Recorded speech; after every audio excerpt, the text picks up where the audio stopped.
पंजाबी खबरनामा देख रहे सारे दर्शकों ਨੂੰ प्यार भरी सत श्री अकाल। ਅੱਜ ਦੀਆਂ ਵੱਡੀਆਂ ਖਬਰਾਂ। ਮੁੱਖ ਮੰਤਰੀ ਭਗਵੰਤ ਮਾਨ ਨੇ ਮਾਰੀ ਰਜਿੰਦਰਾ ਹਸਪਤਾਲ ਵਿੱਚ ਰੇਡ। ਮੂਸੇਵਾਲਾ ਕਤਲकांड ਵਿੱਚ ਸ਼ਾਮਲ ਗੈਂਗਸਟਰ ਦੀਪਕ ਟੀਨੂ ਨੂੰ ਕੀਤਾ ਗ੍ਰਿਫਤਾਰ। ਗ੍ਰਿਫਤਾਰੀ ਤੋਂ ਬਾਅਦ ਆਈ ਨਵੀਂ ਵੀਡੀਓ ਸਾਹਮਣੇ। ਰਿਸ਼ਵਤ ਲੈਣ ਵਾਲਿਆਂ ਨੂੰ ਮੁੱਖ ਮੰਤਰੀ ਭਗਵੰਤ ਮਾਨ ਦੀ ਚੇਤਾਵਨੀ, ਕਿਹਾ ਬਖਸ਼ਿਆ ਨਹੀਂ ਜਾਵੇਗਾ। 21 ਤਰੀਕ ਨੂੰ ਹੋਵੇਗੀ ਪੰਜਾਬ ਕੈਬਨਿਟ ਦੀ ਵੱਡੀ ਮੀਟਿੰਗ, ਹੋ ਸਕਦੇ ਹਨ ਵੱਡੇ ਐਲਾਨ ਅਤੇ ਵੱਡੇ ਫੈਸਲੇ। 11 ਦਿਨਾਂ ਤੋਂ ਸੰਗਰੂਰ ਵਿੱਚ ਆਪਣੀਆਂ ਮੰਗਾਂ ਕਰਕੇ ਡਟੇ ਕਿਸਾਨ 20 ਅਕਤੂਬਰ ਨੂੰ ਕਰਨਗੇ ਵੱਡਾ ਐਲਾਨ। ਸਾਬਕਾ ਮੰਤਰੀ ਸੁੰਦਰ ਸ਼ਾਮ ਅਰੋੜਾ ਦੀ ਗ੍ਰਿਫਤਾਰੀ ਮਾਮਲੇ ਉੱਤੇ ਬੋਲੇ ਮਨਦੀਪ ਮੰਨਾ, ਵਿਜੀਲੈਂਸ ਟੀਮ ਦੀ ਵੀ ਕੀਤੀ ਸ਼ਲਾਘਾ। ਹੁਣ ਖਬਰਾਂ ਵਿਸਥਾਰ ਦੇ ਨਾਲ। ਮੁੱਖ ਮੰਤਰੀ ਭਗਵੰਤ ਮਾਨ ਨੇ ਪਟਿਆਲਾ ਦੇ ਰਜਿੰਦਰਾ ਹਸਪਤਾਲ ਵਿੱਚ ਅਚਨਚੇਤ ਰੇਡ ਕੀਤੀ। ਮੁੱਖ ਮੰਤਰੀ ਭਗਵੰਤ ਮਾਨ ਨੇ ਹਸਪਤਾਲ ਵਿੱਚ ਦਾਖਲ ਮਰੀਜ਼ਾਂ ਦਾ ਹਾਲ-ਚਾਲ ਪੁੱਛਿਆ ਅਤੇ ਸਟਾਫ ਦੀਆਂ ਸਮੱਸਿਆਵਾਂ ਵੀ ਸੁਣੀਆਂ। ਦਾਖਲ ਮਰੀਜ਼ਾਂ ਨੇ ਮੁੱਖ ਮੰਤਰੀ ਭਗਵੰਤ ਮਾਨ ਨੂੰ ਆਪਣੀਆਂ ਮੁਸ਼ਕਲਾਂ ਦੱਸੀਆਂ ਹਨ। ਮੁੱਖ ਮੰਤਰੀ ਭਗਵੰਤ ਮਾਨ ਨੇ ਸਮੱਸਿਆ ਹੱਲ ਕਰਨ ਲਈ ਪ੍ਰਬੰਧਕਾਂ ਨੂੰ ਨਿਰਦੇਸ਼ ਦਿੱਤੇ ਹਨ। ਸੀਐਮ ਮਾਨ ਨੇ ਹਰ ਮਰੀਜ਼ ਕੋਲ ਜਾ ਕੇ ਉਹਨਾਂ ਦਾ ਹਾਲ ਪੁੱਛਿਆ ਹੈ। ਉਹਨਾਂ ਨੇ ਹਸਪਤਾਲ ਦੇ ਪ੍ਰਬੰਧਕਾਂ ਨਾਲ ਗੱਲਬਾਤ ਕਰਦਿਆਂ ਕਿਹਾ ਕਿ ਹਸਪਤਾਲ 'ਚ ਜਿਹੜੀਆਂ ਕਮੀਆਂ ਹਨ ਉਸ ਬਾਰੇ ਉਹਨਾਂ ਨੂੰ ਦੱਸਿਆ ਜਾਵੇ ਤਾਂ ਜੋ ਜਲਦ ਤੋਂ ਜਲਦ ਇਹਨਾਂ ਕਮੀਆਂ ਨੂੰ ਦੂਰ ਕੀਤਾ ਜਾ ਸਕੇ। ਮੁੱਖ ਮੰਤਰੀ ਭਗਵੰਤ ਮਾਨ ਨੇ ਕਿਹਾ ਕਿ ਕਿਸੇ ਵੀ ਮਰੀਜ਼ ਨੂੰ ਕੋਈ ਵੀ ਦਿੱਕਤ ਨਹੀਂ ਆਉਣ ਦਿੱਤੀ ਜਾਵੇਗੀ ਅਤੇ ਹਸਪਤਾਲ ਵਿੱਚ ਜਲਦ ਨਵੀਆਂ ਤਕਨੀਕਾਂ ਵਾਲੀਆਂ ਮਸ਼ੀਨਾਂ ਮੰਗਵਾਈਆਂ ਜਾਣਗੀਆਂ। ਮੁੱਖ ਮੰਤਰੀ ਭਗਵੰਤ ਮਾਨ ਨੇ ਕਿਹਾ ਕਿ ਪੰਜਾਬ ਸਰਕਾਰ ਲੋਕਾਂ ਦੀ ਸਰਕਾਰ ਹੈ ਅਤੇ ਸਰਕਾਰ ਲੋਕਾਂ ਨੂੰ ਚੰਗੀਆਂ ਸਿਹਤ ਸਹੂਲਤਾਂ ਦੇਣ ਲਈ ਵਚਨਬੱਧ ਹੈ। ਪੰਜਾਬ ਪੁਲਿਸ ਦੀ ਗ੍ਰਿਫਤਾਰੀ ਤੋਂ ਫਰਾਰ ਹੋਏ ਗੈਂਗਸਟਰ ਦੀਪਕ ਟੀਨੂ ਨੂੰ ਪੁਲਿਸ ਨੇ ਗ੍ਰਿਫਤਾਰ ਕਰ ਲਿੱਤਾ ਹੈ। ਟੀਨੂ ਨੂੰ ਰਾਜਸਥਾਨ ਦੇ ਅਜਮੇਰ ਤੋਂ ਗ੍ਰਿਫਤਾਰ ਕੀਤਾ ਹੈ। ਦੀਪਕ ਟੀਨੂ ਦੀ ਗ੍ਰਿਫਤਾਰੀ ਤੋਂ ਬਾਅਦ ਉਸ ਦੀ ਪਹਿਲੀ ਵੀਡੀਓ ਵੀ ਸਾਹਮਣੇ ਆਈ ਹੈ ਜਿਸ ਵਿੱਚ ਉਹ ਕਾਰ ਵਿੱਚ ਸਵਾਰ ਹੈ। ਦੀਪਕ ਟੀਨੂ ਨੂੰ ਦਿੱਲੀ ਪੁਲਿਸ ਦੀ ਸਪੈਸ਼ਲ ਸੈੱਲ ਨੇ ਫੜਿਆ ਹੈ। ਉਸ ਦੀ ਗ੍ਰਿਫਤਾਰੀ ਲਈ ਸਪੈਸ਼ਲ ਸੈੱਲ ਦੀਆਂ 5 ਟੀਮਾਂ ਲਗਾਤਾਰ ਛਾਪੇਮਾਰੀ ਕਰ ਰਹੀਆਂ ਸਨ। ਸੂਤਰਾਂ ਤੋਂ ਮਿਲੀ ਜਾਣਕਾਰੀ ਮੁਤਾਬਕ ਟੀਨੂ ਤੋਂ ਸਪੈਸ਼ਲ ਸੈੱਲ ਨੇ 5 ਹੈਂਡ ਗ੍ਰਨੇਡ ਅਤੇ 2 ਸੈਮੀ ਆਟੋਮੈਟਿਕ ਪਿਸਤੌਲਾਂ ਵੀ ਬਰਾਮਦ ਕੀਤੀਆਂ ਹਨ। ਉਹ ਅਜ਼ਰਬਾਈਜਾਨ ਵਿੱਚ ਬੈਠੇ ਗੈਂਗਸਟਰ ਰੋਹਿਤ ਗੋਦਾਰਾ ਦੇ ਸੰਪਰਕ ਵਿੱਚ ਸੀ। ਦੱਸਿਆ ਜਾ ਰਿਹਾ ਹੈ ਕਿ ਖੂਫੀਆ ਸੂਤਰਾਂ ਦੇ ਆਧਾਰ ਤੇ ਅਜਮੇਰ ਵਿੱਚ ਸਪੈਸ਼ਲ ਸੈੱਲ ਦੀ ਟੀਮ ਨੇ ਛਾਪਾ ਮਾਰ ਕੇ ਗੈਂਗਸਟਰ ਦੀਪਕ ਟੀਨੂ ਨੂੰ ਦਬੋਚਿਆ ਹੈ। ਟੀਨੂ ਨੂੰ ਪੰਜਾਬ ਲਿਆਂਦਾ ਜਾ ਰਿਹਾ ਹੈ। ਲਾਰੈਂਸ ਬਿਸ਼ਨੋਈ ਦਾ ਖਾਸਮ ਖਾਸ ਟੀਨੂ ਇਹ ਕੈਟਾਗਰੀ ਦਾ ਗੈਂਗਸਟਰ ਹੈ। ਸਿੱਧੂ ਮੂਸੇਵਾਲਾ ਕਤਲ ਕੇਸ ਵਿੱਚ ਟੀਨੂ ਦੀ ਭੂਮਿਕਾ ਕਾਫੀ ਅਹਿਮ ਰਹੀ ਹੈ। ਇੱਥੇ ਇਹ ਵੀ ਦੱਸਣਯੋਗ ਹੈ ਕਿ ਟੀਨੂ 2 ਅਕਤੂਬਰ ਨੂੰ ਪੁਲਿਸ ਦੀ ਹਿਰਾਸਤ ਵਿੱਚੋਂ ਫਰਾਰ ਹੋ ਗਿਆ ਸੀ ਜਿਸ ਵਿੱਚ ਪੰਜਾਬ ਪੁਲਿਸ ਦੇ ਅਧਿਕਾਰੀ ਦੀ ਭੂਮਿਕਾ ਵੀ ਸਾਹਮਣੇ ਆਈ ਸੀ ਅਤੇ ਹੁਣ ਸਿੱਧੂ ਮੂਸੇਵਾਲਾ ਕਤਲकांड ਵਿੱਚ ਸ਼ਾਮਲ ਗੈਂਗਸਟਰ ਦੀਪਕ ਟੀਨੂ ਨੂੰ ਗ੍ਰਿਫਤਾਰ ਕੀਤਾ ਜਾ ਚੁੱਕਾ ਹੈ। ਪੰਜਾਬ ਵਿੱਚ ਰਿਸ਼ਵਤ ਲੈਣ ਵਾਲੇ ਨੂੰ ਮੁੱਖ ਮੰਤਰੀ ਭਗਵੰਤ ਮਾਨ ਨੇ ਚੇਤਾਵਨੀ ਦਿੱਤੀ ਹੈ। ਮੁੱਖ ਮੰਤਰੀ ਭਗਵੰਤ ਮਾਨ ਨੇ ਕਿਹਾ ਕਿ ਪੰਜਾਬ ਦਾ ਖਜ਼ਾਨਾ ਲੁੱਟਣ ਵਾਲਿਆਂ ਨੂੰ ਬਖਸ਼ਿਆ ਨਹੀਂ ਜਾਵੇਗਾ। ਜਿਹਨੇ ਪੰਜਾਬ ਦਾ ਪੈਸਾ ਲੁੱਟਿਆ, ਜਿਹਨੇ ਪੰਜਾਬੀਆਂ ਦੀ ਖੂਨ ਪਸੀਨੇ ਦੀ ਕਮਾਈ ਦਾ ਪੈਸਾ ਲੁੱਟਿਆ, ਚਾਹੇ ਮੰਤਰੀ ਹੈ, ਚਾਹੇ ਸੰਤਰੀ ਹੈ, ਚਾਹੇ मेरा कोई सका, मेरा कोई मामे का मुंडा है, मेरा कोई भूआ का मुंडा है, बख्शा नहीं जाऊगा जी। पैसों का हिसाब लवांगे, पैसों का हिसाब लिया जाऊगा। ये नहीं होगा कि हाँ जी अपने ही हैं चलो ऐ कर दो, हाँ अपने ही हैं चलो ऐ कर दो। क्यों कर दिए भाई? पब्लिक देखो, लोग देखो कितनी मेहनत करते हैं। लोग टैक्स देंगे ने, टैक्स का पैसा सरकार को पहुंचता है तो सरकार का फर्ज है टैक्स का पैसा लोगों से लावे। बिजली फ्री कर दे, सड़क बना दे, इंफ्रास्ट्रक्चर बना दे, नवे स्कूल मुहल्ला क्लीनिक कॉलेज यूनिवर्सिटियां खोले। सरकार का काम होंदा है। जे कोई अफसर गड़बड़ करता है असं उन्होंने हटा दें भाई, चंगा तेन जा वध पैसे चाहिए होणगे धरती ते शायद, ਜਾਂ तेरी धर्मराज नाल गल हो गई होनी भी तेरे वाले तो हाँ आ सकते हैं नाल। असीं तो इस यकीन करते हैं भाई, गुरु साहब ने कहा सीगा कि भाई सरबत दा भला है, ਇੱਥੇ ਹੀ ਹੈ ਸਾਰਾ ਕੁਝ। ਕਿਸੇ ਦੀ ਬਦਦੁਆ ਨਾ ਲਓ ਗਰੀਬ ਦੀ। ਉਹ ਅਸੀਂ ਕੀਤਾ ਵੀ ਹੈਲਪਲਾਈਨ ਦੇਤੀ ਵੀ ਜੇ ਕੋਈ ਤੁਹਾਡੇ ਤੋਂ ਸਰਕਾਰੀ ਦਫ਼ਤਰ 'ਚ ਕੋਈ ਪੈਸੇ ਮੰਗਦਾ ਹੈ ਵੀਡੀਓ ਬਣਾ ਕੇ ਫੋਨ ਤੇ ਸਾਨੂੰ ਭੇਜ ਦਿਓ। ਅਸੀਂ ਤਾਂ ਕਰਤਾ। ਹੁਣ ਉਹਨਾਂ ਕੋਲ ਗਾਹਾਂ ਤਰੀਕੇ ਹੋਰ ਬਹੁਤ ਨੇ, ਰਹਿ ਵੀ ਨਹੀਂ ਸਕਦੇ ਹੋਏ ਨੇ ਇਹਦੇ ਬਿਨਾਂ। उन्होंने कई मेथों शिकायत आई, मेरे को कई दफ्तर के मूहरे लिख के लाता अंदर मोबाइल फोन ले जाना मना है। असी ये करता भी कोई गल नहीं, जिन्होंने ये लिखा है भी अंदर फोन ले जाना मना है असी उन्होंने बिना वीडियो तो ही करप्ट मनांगे, उन्होंने भी सस्पेंड करांगे। क्यों मोबाइल फोन क्यों ले जान देते भाई? कोई डर है? किसी गलों काने हो? जे किसी गलों काने नहीं है मोबाइल क्यों लेके जान देंगे अंदर? सो कई परता ने, परता हौली हौली ठीक कर लांगे। यकीन रखियो बस मेरे ते, ਜਿੰਨਾ ਪਿਆਰ ਤੁਸੀਂ ਦੇਈ ਜਾਂਦੇ ਹੋ ਮੈਂ ਕਦੇ ਜ਼ਿੰਦਗੀ 'ਚ ਸੋਚਿਆ ਨਹੀਂ ਸੀ। ਪੰਜਾਬ ਕੈਬਨਿਟ ਦੀ ਅਹਿਮ ਮੀਟਿੰਗ 21 ਅਕਤੂਬਰ ਦਿਨ ਸ਼ੁੱਕਰਵਾਰ ਨੂੰ ਹੋਣ ਜਾ ਰਹੀ ਹੈ। ਇਹ ਮੀਟਿੰਗ ਮੁੱਖ ਮੰਤਰੀ ਭਗਵੰਤ ਮਾਨ ਦੀ ਅਗਵਾਈ ਹੇਠ ਦੁਪਹਿਰ 12 ਵਜੇ ਪੰਜਾਬ ਸਿਵਲ ਸਕੱਤਰੇਤ ਵਿਖੇ ਹੋਵੇਗੀ। ਮੀਟਿੰਗ ਦੌਰਾਨ ਪੰਜਾਬ ਦੇ ਮੁੱਖ ਮੰਤਰੀ ਭਗਵੰਤ ਮਾਨ ਪੰਜਾਬ ਦੇ ਵੱਖ-ਵੱਖ ਮੁੱਦਿਆਂ ਨੂੰ ਲੈ ਕੇ ਵਿਚਾਰ ਚਰਚਾ ਕਰਨ ਦੀ ਸੰਭਾਵਨਾ ਜਤਾਈ ਜਾ ਰਹੀ ਹੈ। ਇਹ ਵੀ ਕਿਆਸ ਲਗਾਈ ਜਾ ਰਹੀ ਹੈ ਕਿ ਮਾਨ ਸਰਕਾਰ ਕੈਬਨਿਟ ਮੀਟਿੰਗ ਵਿੱਚ ਦੀਵਾਲੀ ਤੇ ਪੰਜਾਬ ਵਾਸੀਆਂ ਨੂੰ ਕੋਈ ਵੱਡਾ ਤੋਹਫਾ ਵੀ ਦੇ ਸਕਦੀ ਹੈ ਅਤੇ ਹੁਣ ਦੇਖਣ ਵਾਲੀ ਗੱਲ ਵੀ 21 ਤਰੀਕ ਨੂੰ ਹੋਣ ਜਾ ਰਹੀ ਪੰਜਾਬ ਕੈਬਨਿਟ ਮੀਟਿੰਗ ਵਿੱਚ ਕੀ ਵੱਡੇ ਫੈਸਲੇ ਲਿੱਤੇ ਜਾ ਸਕਦੇ ਹਨ। ਆਪਣੀਆਂ ਮੰਗਾਂ ਮੰਗਵਾਉਣ ਲਈ ਭਾਰਤੀ ਕਿਸਾਨ ਯੂਨੀਅਨ ਏਕਤਾ ਗੁਰਾਹਾਂ ਵੱਲੋਂ ਪੰਜਾਬ ਸਰਕਾਰ ਤੇ ਕੇਂਦਰ ਸਰਕਾਰ ਵਿਰੁੱਧ ਅਣਮਿੱਥੇ ਸਮੇਂ ਲਈ ਪੱਕਾ ਮੋਰਚਾ ਸੀਐਮ ਦੀ ਰਿਹਾਇਸ਼ ਪਟਿਆਲਾ ਰੋਡ ਗ੍ਰੀਨਲੈਂਡ ਕਲੋਨੀ ਦੇ ਅੱਗੇ 11ਵੇਂ ਦਿਨ ਵਿੱਚ ਦਾਖਲ ਹੋ ਚੁੱਕਾ ਹੈ। ਸਟੇਜ ਤੋਂ ਸੂਬਾ ਪ੍ਰਧਾਨ ਜੋਗਿੰਦਰ ਸਿੰਘ ਉਗਰਾਹਾਂ ਨੇ ਸੰਬੋਧਨ ਕਰਦਿਆਂ ਐਲਾਨ ਕੀਤਾ ਹੈ ਕਿ 20 ਅਕਤੂਬਰ 2022 ਤੋਂ ਮੁੱਖ ਮੰਤਰੀ ਭਗਵੰਤ ਮਾਨ ਦੀ ਕੋਠੀ ਦਾ ਮੁਕੰਮਲ ਘਿਰਾਓ ਅਣਮਿੱਥੇ ਸਮੇਂ ਲਈ ਕੀਤਾ ਜਾਵੇਗਾ। ਮੈਂ ਜੋਗਿੰਦਰ ਸਿੰਘ ਉਗਰਾਹਾਂ ਸੂਬਾ ਪ੍ਰਧਾਨ ਭਾਰਤੀ ਕਿਸਾਨ ਏਕਤਾ ਉਗਰਾਹਾਂ 9 ਅਕਤੂਬਰ ਤੋਂ ਅਸੀਂ ਸੰਗਰੂਰ ਦੇ ਵਿੱਚ ਮੁੱਖ ਮੰਤਰੀ ਦੀ ਰਿਹਾਇਸ਼ ਦੇ ਅੱਗੇ ਪੱਕਾ ਮੋਰਚਾ ਲਾ ਕੇ ਬੈਠੇ ਹੋਏ ਹਾਂ। ਮੰਗਾਂ ਦੇ ਸੰਬੰਧ ਦੇ ਵਿੱਚ ਜਿਹੜੀਆਂ ਕੁਝ ਮੰਗਾਂ ਅਸੀਂ ਪਹਿਲਾਂ ਗਣਾਈਆਂ ਨੇ, ਜਿਵੇਂ ਮਾਈਨਿੰਗ ਵਾਲੀ ਤੇ ਕੁਦਰਤੀ ਮਾਰ, ਜਿਹੜੀ ਕੁਦਰਤੀ ਆਫਤਾਂ ਨਾਲ ਮਾਰ ਪੈਂਦੀ ਹੈ, ਗੜੇ ਮਾਰ ਨਾਲ, ਸੁੰਡੀ ਨਾਲ ਮਾਰ ਜਾਂ ਬੀਜਾਂ ਨਾਲ ਕੋਈ ਨੁਕਸਾਨ ਹੁੰਦਾ ਫਸਲਾਂ ਦਾ, ਉਹ ਮਾਮਲੇ ਵਾਸਤੇ, ਜਾਂ ਭਾਰਤਮਾਲਾ ਪ੍ਰੋਜੈਕਟ ਤੇ ਜੀਰਾ ਫੈਕਟਰੀ ਵਾਸਤੇ, ਜਾਂ ਪਰਾਲੀ ਵਾਲੇ ਇਸ਼ੂਆਂ 'ਤੇ ਇਹ ਮੰਗਾਂ ਲੈ ਕੇ ਅਸੀਂ ਧਰਨਾ ਲਾਇਆ ਹੋਇਆ। ਤੇ ਧਰਨਾ ਸਾਡਾ ਪੱਕਾ ਮੋਰਚਾ 9 ਤਰੀਕ ਤੋਂ ਸ਼ੁਰੂ ਹੈ। 15 ਤਰੀਕ ਨੂੰ ਅਸੀਂ ਬਹੁਤ ਵੱਡਾ ਇੱਕ ਐਕਸ਼ਨ ਕਰਕੇ ਹਟੇ ਹਾਂ, ਕਿਉਂਕਿ ਅਸੀਂ ਮੋਰਚੇ ਦੇ ਵਿੱਚ ਜਦੋਂ ਪੱਕਾ ਮੋਰਚਾ ਲਾਉਂਦੇ ਹਾਂ ਉਹਦੇ ਵਿੱਚੋਂ ਕਿਸੇ ਇੱਕ ਦਿਨ ਅਸੀਂ ਵਿਸ਼ੇਸ਼ ਛਾਂਟ ਕੇ ਵੱਡਾ ਐਕਸ਼ਨ ਕਰਦੇ ਹਾਂ। 15 ਤਰੀਕ ਨੂੰ ਅਸੀਂ ਪੰਜਾਬ ਸਰਕਾਰ ਨੂੰ ਇੱਕ ਯਾਦ ਪੱਤਰ, ਰਿਮਾਈਂਡਰ ਜੇ ਕਹਿ ਦਈਏ ਉਹਨੂੰ, ਦਿੱਤਾ ਸਰਕਾਰ ਨੂੰ ਕਿ ਆਹ ਸਾਡੀਆਂ ਮੰਗਾਂ ਨੇ, ਇੰਨੇ ਦਿਨ ਤੋਂ ਅਸੀਂ ਬੈਠੇ, ਤੁਸੀਂ ਕਿਤੇ ਕੋਈ ਗੌਰ ਨਹੀਂ ਕੀਤੀ। ਉਹਦੇ ਵਾਸਤੇ ਅਸੀਂ ਸਰਕਾਰ ਨੂੰ 4 ਦਿਨ ਦਾ ਸਮਾਂ ਦਿੱਤਾ ਹੈ। ਇਹਦਾ ਕੀ ਜਵਾਬ ਆਉਂਦਾ ਹੈ ਲਿਖਣ ਦੀ ਪਲਾਨ ਬਣਾ ਰਹੇ ਹਾਂ ਤੇ 20 ਤਰੀਕ ਨੂੰ ਅਸੀਂ ਹੋਰ ਇੱਕ ਵੱਡਾ ਐਕਸ਼ਨ ਕਰਾਂਗੇ। ਜੇ ਸਰਕਾਰ ਦੀ ਕੋਈ ਗੱਲ ਨਾ ਸੁਣੀ ਉਸ ਤੋਂ ਬਾਅਦ ਫਿਰ ਅਸੀਂ ਅਗਲੇ ਮੋਰਚੇ ਵਾਸਤੇ ਫਿਰ ਸੋਚਾਂਗੇ। ਸਾਬਕਾ ਮੰਤਰੀ ਸੁੰਦਰ ਸ਼ਾਮ ਅਰੋੜਾ ਨੂੰ ਗ੍ਰਿਫਤਾਰ ਕਰਨ ਵਾਲੇ ਵਿਜੀਲੈਂਸ ਅਧਿਕਾਰੀ ਦੀ ਮਨਦੀਪ ਮੰਨਾ ਨੇ ਸ਼ਲਾਘਾ ਕੀਤੀ ਹੈ। ਇਸ ਦੇ ਨਾਲ ਹੀ ਉਹਨਾਂ ਨੇ ਵੀਡੀਓ ਸਾਂਝੀ ਕਰਦਿਆਂ ਹੋਰ ਵੀ ਕਈ ਵੱਡੀਆਂ ਗੱਲਾਂ ਆਖੀਆਂ ਹਨ। ਸਾਥੀਓ, ਜੇ ਕੋਈ ਚੰਗਾ ਕੰਮ ਕਰੇ ਤਾਂ ਉਹਨੂੰ ਸਲਾਉਣਾ ਵੀ ਚਾਹੀਦਾ ਵਾ, ਉਹਦੀ ਹੌਸਲਾ ਅਫਜ਼ਾਈ ਵੀ ਕਰਨੀ ਚਾਹੀਦੀ ਹੈ।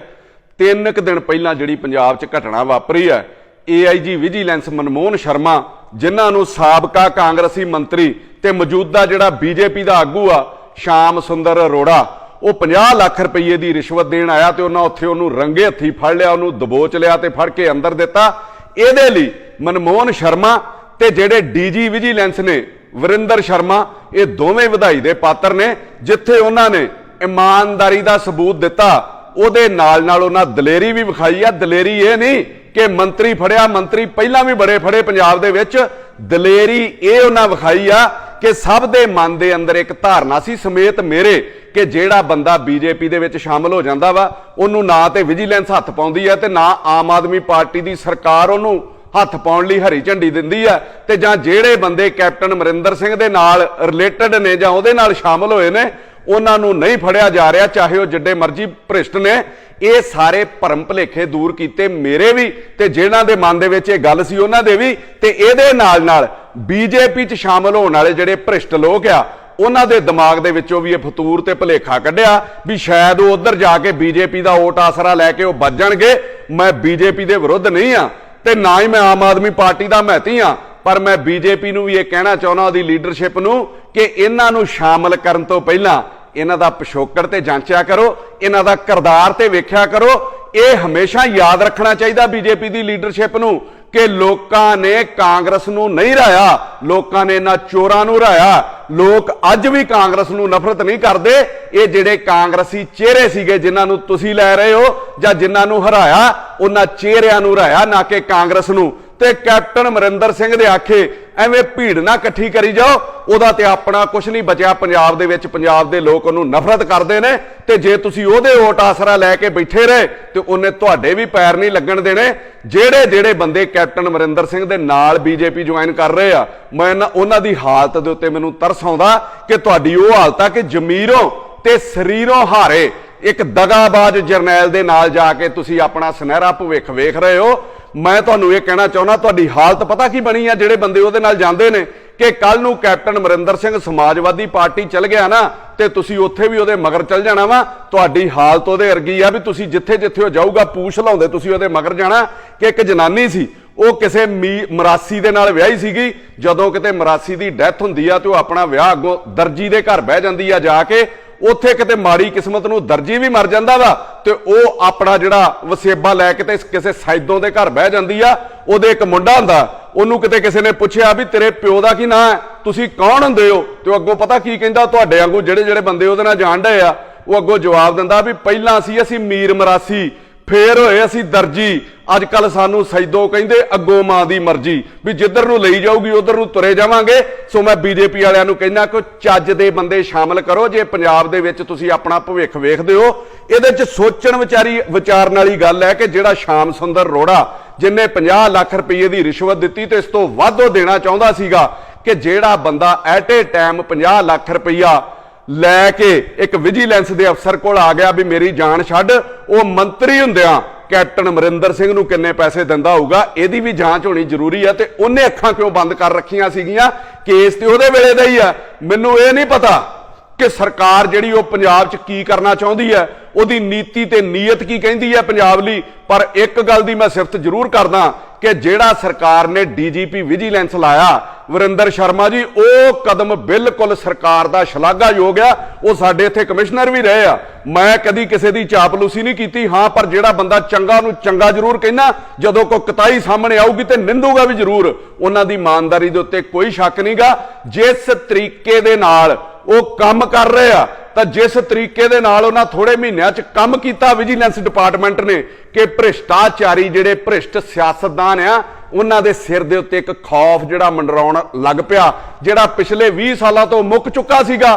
ਪੋਲੀਟੀਸ਼ੀਅਨ ਜਿੰਨਾ ਮਰਜ਼ੀ ਪੈਸਾ ਖਾਂਦੇ ਸੀਗੇ, ਡਰਦੇ ਹੀ ਨਹੀਂ ਸੀ, ਕਿਉਂਕਿ ਕਾਲੀ ਖਾ ਗਏ, ਕਾਂਗਰਸੀ ਆ ਕੇ ਉਹਨਾਂ ਨੂੰ ਕੁਝ ਨਹੀਂ ਸੀ ਕਹਿੰਦੇ, ਕਾਂਗਰਸੀ ਖਾ ਗਏ ਤੇ ਕਾਲੀ ਉਹਨਾਂ ਨੂੰ ਆ ਕੇ ਕੁਝ ਨਹੀਂ ਸੀ ਕਹਿੰਦੇ। ਉਹ ਜਿਹੜਾ ਡਰ ਦੁਬਾਰਾ ਪੈਦਾ ਕੀਤਾ ਪੋਲੀਟੀਸ਼ੀਅਨ ਦੇ ਮਨ ਦੇ ਵਿੱਚ, ਉਹ ਬਿਲਕੁਲ ਵਿਜੀਲੈਂਸ ਨੇ ਠੀਕ ਪੈਦਾ ਕੀਤਾ ਔਰ ਸਰਕਾਰ ਨੇ ਠੀਕ ਪੈਦਾ ਕੀਤਾ ਕਿ ਜਵਾਬਦੇਹੀ ਤੈਅ ਕੀਤੀ ਹੈ ਔਰ ਜਵਾਬਦੇਹੀ ਹੋਣੀ ਚਾਹੀਦੀ ਹੈ ਸੂਬੇ ਦੇ ਵਿੱਚ। ਜੇ ਤੁਹਾਨੂੰ ਕਿਸੇ ਜ਼ਿੰਮੇਵਾਰ ਪੋਸਟ ਦੇ ਉੱਤੇ ਬਿਠਾਇਆ ਜਾਂਦਾ ਤੇ ਸੂਬੇ ਦੀ ਬਦਕਿਸਮਤੀ ਵੇਖੋ, ਇੱਕ ਬੰਦਾ 50 ਲੱਖ ਰੁਪਏ ਦੀ ਰਿਸ਼ਵਤ ਦੇ ਨਾਲ ਫੜਿਆ ਗਿਆ। ਵਿਰੋਧੀਆਂ ਲਈ ਇਹ ਕਿੰਨਾ ਵੱਡਾ ਮੁੱਦਾ ਹੋਣਾ ਚਾਹੀਦਾ ਸੀਗਾ।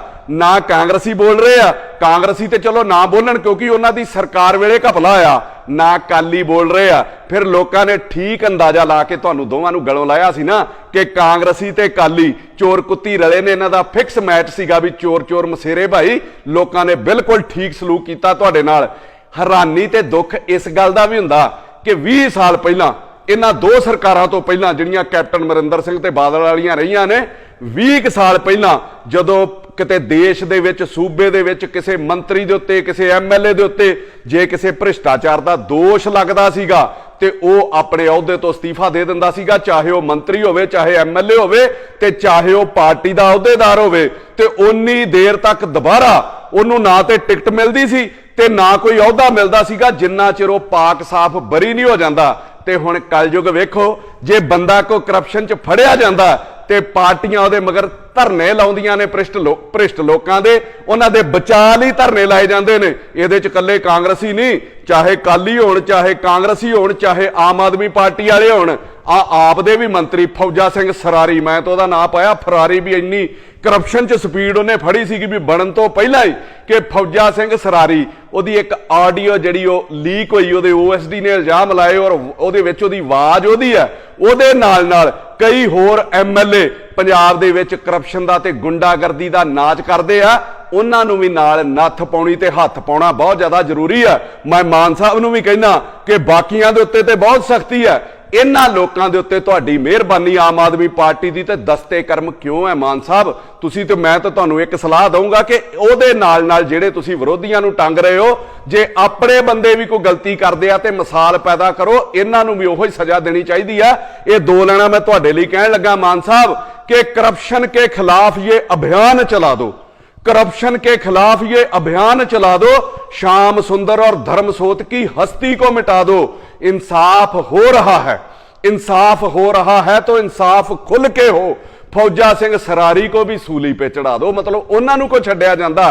आप मुखी केजरीवाल ਤੇ ਸੀਐਮ ਜਿਹੜੇ ਭਗਵੰਤ ਮਾਨ ਨੇ ਉਹਨਾਂ ਨੂੰ ਮੇਰੀ ਸਲਾਹ ਹੈ, ਉਹਨਾਂ ਨੂੰ ਮੇਰੀ ਬੇਨਤੀ ਹੈ, ਜੇ ਸਲਾਹ ਨਹੀਂ ਚੰਗੀ ਲੱਗਦੀ ਮੇਰੀ ਰਿਕੁਐਸਟ ਹੈ ਇੱਕ ਪੰਜਾਬੀ ਹੋਣ ਦੇ ਨਾਤੇ ਕਿ ਗਲਤ ਕੰਮ ਕਰਨ ਵਾਲੇ ਐਮਐਲਏਆਂ ਤੋਂ ਡਰਨ ਦੀ ਲੋੜ ਨਹੀਂ, ਭਾਵੇਂ ਉਹ ਤੁਹਾਡੀ ਪਾਰਟੀ ਦੇ ਨੇ, ਉਹਨਾਂ ਤੋਂ ਡਰਨਾ ਛੱਡੋ। ਆਪਣੇ ਮਨ ਦੇ ਵਿੱਚੋਂ ਇਹ ਡਰ ਕੱਢੋ ਕਿ ਤੁਹਾਡੀ ਸਰਕਾਰ ਡਿੱਗ ਸਕਦੀ ਆ ਜਾਂ ਇਹ ਬਾਗੀ ਹੋ ਸਕਦੇ ਆ।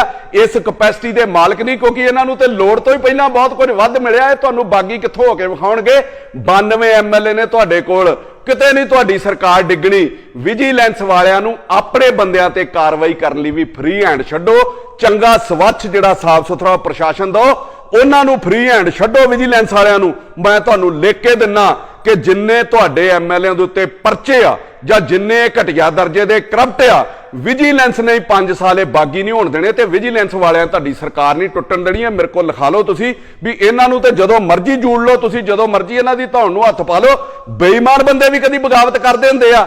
ਜੇ ਸੱਚ 'ਚ ਸੂਬੇ ਦਾ ਭਲਾ ਚਾਹੁੰਦੇ ਹੋ ਤੇ ਸੂਬੇ ਦੇ ਅਫਸਰ ਤੇ ਹਰ ਪੋਲੀਟੀਸ਼ੀਅਨ ਤੇ, ਚਾਹੇ ਉਹ ਕਿਸੇ ਪਾਰਟੀ ਦਾ ਵੀ ਹੋਵੇ, ਉਹਦੇ ਮਨ ਦੇ ਵਿੱਚ ਇੱਕ ਖੌਫ ਹੋਣਾ ਚਾਹੀਦਾ ਭ੍ਰਿਸ਼ਟਾਚਾਰ ਦੇ ਪ੍ਰਤੀ। ਉਹਦੀ ਜਵਾਬਦੇਹੀ ਤੈਅ ਹੋਣੀ ਚਾਹੀਦੀ ਆ। ਉਹਨਾਂ ਨੂੰ ਇਹ ਸਮਝ ਲੈਣਾ ਚਾਹੀਦਾ ਕਿ ਸਿਆਸਤ ਤੇ ਜਿਹੜੀ ਇਹ ਅਫਸਰਸ਼ਾਹੀ ਆ, ਨੌਕਰਸ਼ਾਹੀ ਆ, ਇਹ ਸੇਵਾ ਤੇ ਜ਼ਿੰਮੇਵਾਰੀ ਆ। ਇਹ ਕੋ ਤੁਹਾਡੀ ਅਯਾਸ਼ੀ ਕਰਨ ਦਾ ਅੱਡਾ ਨਹੀਂ ਵੀ ਖਾਦਾ ਪੀਤਾ ਤੇ ਗਾਂ ਚਲੇ ਜਾਓ, ਇੱਥੋਂ ਇੰਜੋਏ ਕਰੋ ਤੇ ਆਪਣੇ ਬੱਚੇ ਬਾਹਰ ਸੈੱਟ ਕਰ ਲਓ। ਇਸ ਜਿਹੜੀ ਸੇਵਾ ਹੈ ਤੇ ਤੁਹਾਡੀ ਜ਼ਿੰਮੇਵਾਰੀ ਆ।